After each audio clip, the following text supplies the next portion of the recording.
Next story. And Bangladesh's first female prime minister and Bangladesh Nationalist Party chief, Begum Khaleda Zia, has died at the age of 80 after a prolonged illness. The BNP said Khaleda Zia passed away early on Tuesday morning at a hospital in the Bangladesh capital of Dhaka, where she had been undergoing treatment for multiple health complications, including liver cirrhosis, heart and lung infections, and diabetes. A three-time Prime Minister, Khaleda Zia, entered politics after the assassination of her husband, former President Zia Rahman, and went on to become a central figure in Bangladesh's democratic transition.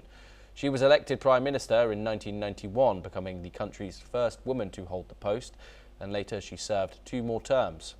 Her rivalry with Sheikh Hasina dominated Bangladeshi politics for decades, shaping the country's political landscape. Joining us once again to discuss this is Shruti Dasgupta. Shruti, was Khaleda Zia ultimately a builder of Bangladeshi democracy? What will be her legacy? Well, Khaleda Zia was instrumental in a lot of foreign policies of Bangladesh.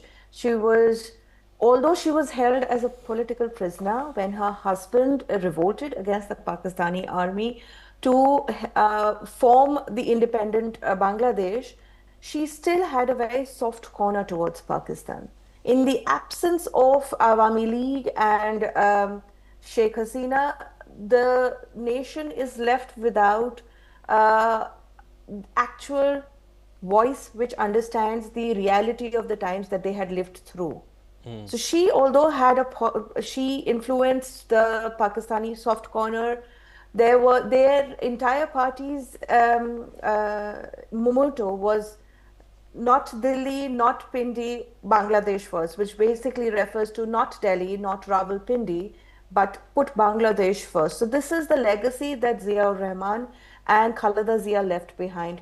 They were polarizing because in the in the 2016 odd elections, she had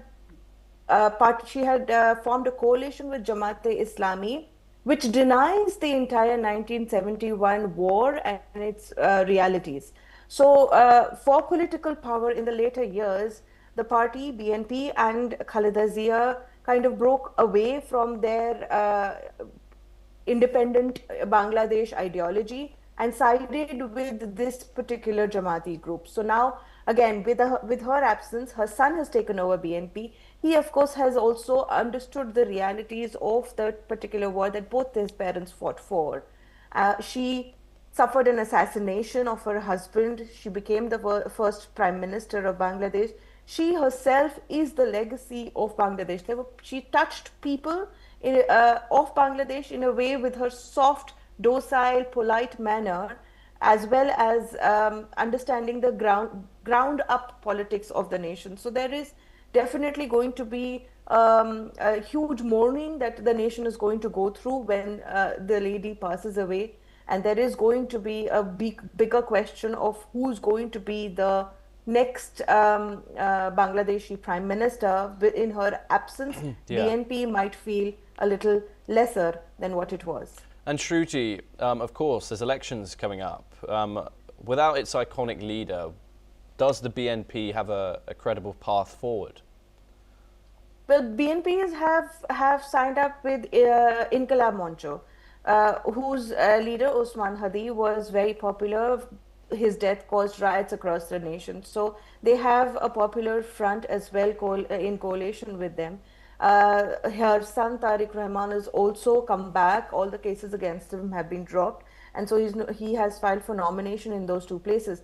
There have been a few positive social media as well as grounds reports of how he is also trying to build connections, but he is not Khaleda Zia. And there is, of course, as I said, an absence of Sheikh Hasina in the entire game. So the politics of Bangladesh is set to change. Now, if in 2026, apart from the elections, if they hold the referendum, now that is going to change the entire politics of the subcontinent, because that referendum has a very small, beautiful caveat which allows for external mediation and oversight over elections, which where The positives part of the referendum ask for two houses and limits the number of terms a prime minister can do. So all of these things are going to lead the people of Bangladesh to vote yes on the referendum. But this particular caveat will also come in force when they vote yes. That means there's always going to be external supervision.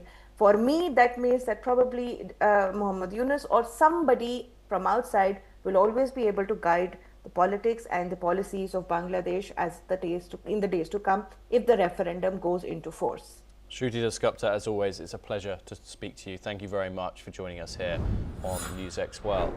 We now move over to North America, and Mexican President Claudia Sheinbaum has travelled to